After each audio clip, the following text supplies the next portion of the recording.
Welcome to Pillow Talks with Victor, where love lingers in words. Tonight's story is about what happens after the ending, when the pieces of who you were start learning to live again. This is After You, There Was Still Me. The first time I saw her again, it wasn't supposed to mean anything. It was just another Thursday. Grey sky, drizzle clinging to the city like a half-finished thought. I was sitting in a cafe I hadn't been to in years. Same corner table, same soft jazz humming from an old speaker near the window. Even the barista looked familiar, except younger, which meant I was older. I didn't come here because of her. At least that's what I told myself. But memory is stubborn. It hides in the smallest details, the chipped mug, the smell of cinnamon, the way the rain streaked the same window she used to trace circles on with her fingertip. Her name, Elena, still felt dangerous in my head. Like saying it out loud would pull her back into the room. We hadn't spoken in almost 4 years. Not after the breakup, not after the silence that followed. And definitely not after the night I left her standing outside this same cafe, umbrella in hand, rain mixing with tears I couldn't tell apart. When the door opened that day, I didn't look up right away. I was halfway through an email, pretending to work. Then came the sound, her voice soft and unmistakable. Still the corner seat? I froze, looked up. There she was. Hair shorter now, darker at the roots, damp from the rain. A beige trench coat, a scarf wrapped twice around her neck. Her smile was the same, hesitant, like it wasn't sure if it was welcome. Still the same coffee? I asked, somehow managing words. She nodded. You remembered. There was a pause. That kind of silence that stretches but doesn't break. The cafe felt smaller, warmer. She ordered her usual, black with a touch of honey, and sat across from me without asking. It was almost too easy, like time had been waiting for this. I heard you moved back, she said. Yeah, work brought me here again. And you chose this cafe of all places. Guess I like unfinished things, I said. That made her smile. The kind that hurt to see because it reminded me how easily she used to laugh with me. We talked, carefully, about everything except the years between us. Work, family, mutual friends. The safe topics people use to test the water before they remember how deep it really runs. Her laugh came quicker now. My guard loosened. At one point she looked at me for just a second too long. Do you still write? She asked. Sometimes, I said, when I can't sleep. Good. You were always better at saying things on paper. I wanted to tell her I still had the notebook she gave me, the one with her doodles in the margins. That I still couldn't write without hearing her voice reading over my shoulder. But I didn't. Instead I said, And you? Still painting? She shook her head. Not for a while. Haven't found the right color since. There it was, that quiet ache that used to live between us. The rain picked up outside, hitting the window with soft percussion. We both looked out, pretending not to notice how natural it felt, being there again. She sighed. Funny, isn't it? The way life circles back. Sometimes it just doesn't know where else to go, I said. For a moment, we just sat there, two people suspended in the same memory, pretending it was coincidence. Then she said it. Do you ever think about that night? I looked at her. Every time it rains. Her eyes softened. I'm sorry, Daniel. I didn't realize how much I needed to hear that until then. I exhaled, slow, steady. Yeah, me too. When she stood to leave, she hesitated. You know, I didn't plan to come here today, she said. I was just walking past and it felt wrong not to. Maybe some places remember us, I said. She smiled, small, almost shy. Maybe. She started to go, then turned back. There's an art exhibit this weekend. You should come. I have a piece there. You're painting again, she nodded, trying. And then she was gone, her reflection disappearing from the window, leaving just rain and streetlight. That night I lay awake, the sound of the city filling the quiet. And for the first time in years, the silence didn't feel like punishment. It felt like something beginning again, quietly, cautiously, like a heartbeat learning its own rhythm after forgetting how. The gallery smelled of varnish and rain-soaked coats. People drifted from canvas to canvas, murmuring the way you do when you're surrounded by beauty you don't entirely understand. I almost didn't go, but something in me, maybe curiosity, maybe hope, wanted to see what color she'd finally found. I arrived late, as usual. The place was alive with light and soft chatter. The walls glowed with blues, greys, and muted golds, all the shades of emotion without names, and then I saw it. Her painting, a wide, dark ocean, a single figure standing at the edge of the water, their reflection broken by ripples that looked almost like cracks in glass. Above them, sky the color of forgiveness. The small tag beside it read simply, "After the storm." Elena Mirov stood there for a long time, not realizing she was already beside me. "You found me," she said softly. I turned. She looked different this time. Calmer, steadier, like someone who'd made peace with something that used to haunt her. "Or maybe your painting did," I said. She smiled, the corner of her mouth lifting like memory itself. "I wasn't sure you'd come." Neither was I. For a moment we just stood there, side by side, staring at the ocean that wasn't really an ocean. "I painted this after the breakup," she said quietly. "I couldn't finish it until a few months ago." I nodded. "Looks like you finally found the right color." She exhaled through her nose, amused. "Yeah, gray, the color of not knowing how to let go." "It's beautiful," I said. "Honest." Her eyes flicked toward me. "You always liked the honest ones." "Still do." The silence between us felt different now, less fragile, more full. Like we were both holding something carefully, aware of how easily it could fall apart again. She motioned toward a quieter corner of the room. "Come on, I need air." We slipped out onto the balcony. The city stretched below. Lights reflected in puddles, cars whispering by, rain still clinging to the rooftops. She leaned against the railing.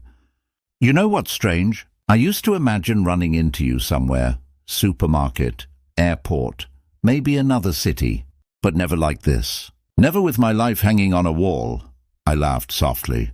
"Yeah, mine's mostly hanging in inboxes." She looked over, smiling. "Still hiding behind humor, huh? It's cheaper than therapy." "True," she said, looking down at the street, "but less effective." The night wind brushed her hair across her face. She tucked it behind her ear, and the gesture hit me with 1,000 memories at once. All the small, ordinary moments that made love feel enormous. She turned, her eyes tracing mine. "Do you ever miss it?" I took a long breath. "Sometimes, but I think I miss who I was back then more than the relationship itself." She nodded slowly. "I get that." Then she said almost to herself, "We broke something we didn't know how to fix." "Maybe it wasn't meant to be fixed," I said quietly. "Maybe it was meant to teach." She looked at me, really looked, and something softened in her. "God, you still talk like a writer," she said. "And you still make art out of pain," I replied. Her laugh was gentle this time. "Guess some things don't change." We stayed like that, two ghosts with bodies, until the gallery started emptying out. Before she left, she said, "There's a cafe next door. Tomorrow morning, just coffee." No past, no promises, I smiled. "I'll be there." She gave me one last look. Not a test, not a goodbye, just a moment, and walked away into the rain. I stayed on the balcony, watching the reflection of her painting through the glass, the lone figure, the broken water, the forgiving sky, and I thought, maybe that's what healing looks like. Not moving on, but moving differently.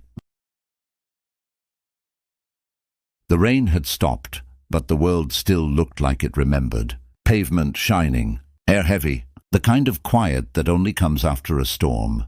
I reached the cafe before she did. Different place this time. Smaller, quieter, with warm light spilling through old glass windows. I ordered 2 coffees before realizing I didn't know how she took hers anymore. When she walked in, I didn't hear the door. I felt it.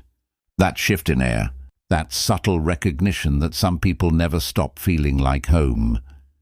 She smiled, half shy, half sure. "Morning."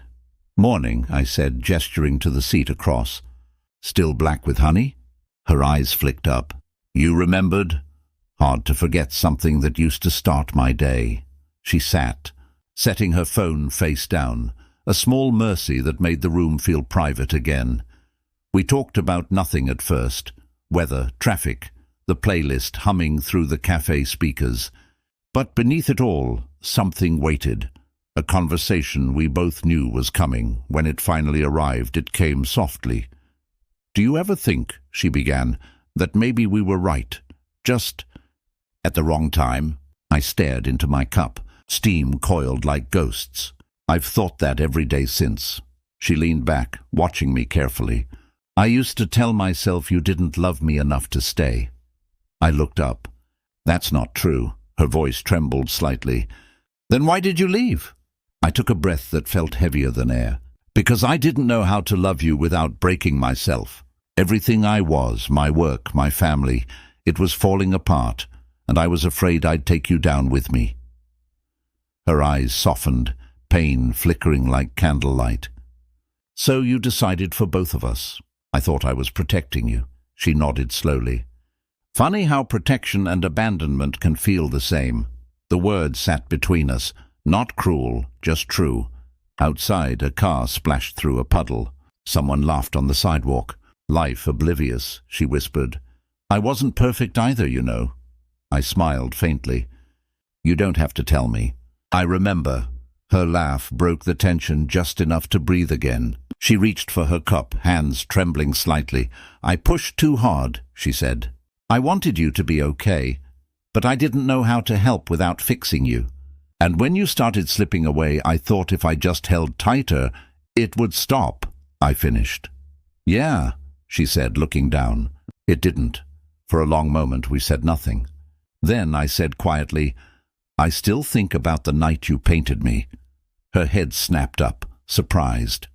"You remember that?" "Every detail," I said. "The smell of turpentine. You standing there in that oversized shirt, pretending not to stare while sketching me. You called it unfinished work." She smiled sadly. "It still is." "Maybe that's what we were," I said. "Unfinished." Something in her eyes shifted.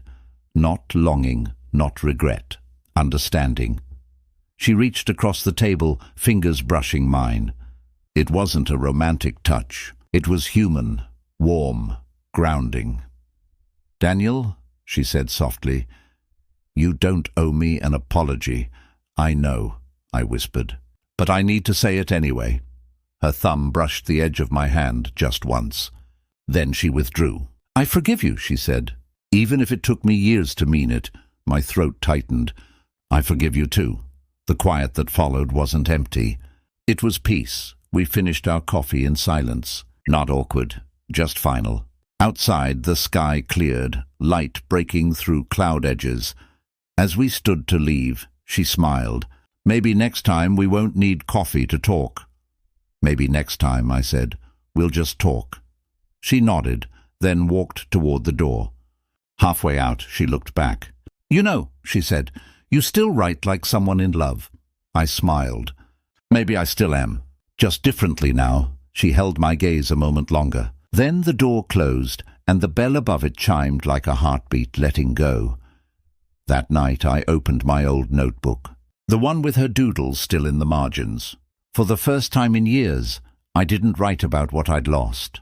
I wrote about what I'd learned to keep, and somehow that felt like love too. It's been 3 weeks since the cafe. The days have gone back to their quiet rhythm. Work, coffee, late walks by the river. But something feels different now. Lighter. As if a window that had been shut for years has finally been cracked open. I've seen her once since then. It wasn't planned. Nothing about us ever really was. Just a fleeting glance across the street. She was laughing with a friend, a book in her hand, sunlight catching in her hair. I didn't wave, didn't call out, just watched for a moment, smiling. And for the first time in a long time, that smile didn't ache. People talk about closure like it's a door that shuts. But I've learned it's more like a tide. It comes and goes, carrying what you were until you can stand again.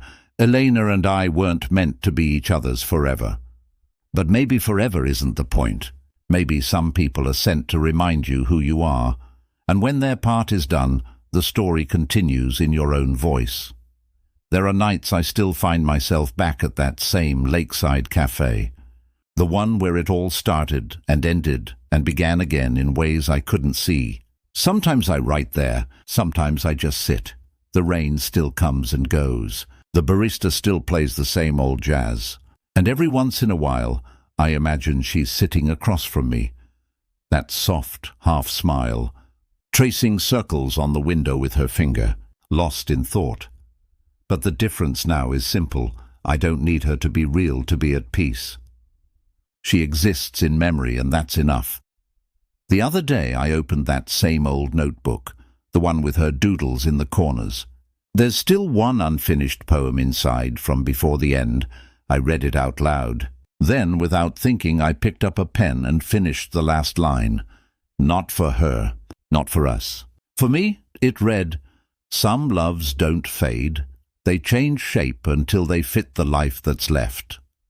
I think that's what healing really is. Not forgetting, not erasing, but learning to hold a memory gently enough that it doesn't hurt anymore. When people ask if I ever loved her, I say yes. When they ask if I still do, I smile and say, in a way, always, because after her, there was still me. And that's how I knew love had done its work. If you've ever carried a love long after it ended, you know this truth. Not every goodbye is meant to close a story. Some exist to help you begin again, softly. This was after you. There was still me. Thank you for listening. Until next time, keep the quiet, keep the love, keep the hope.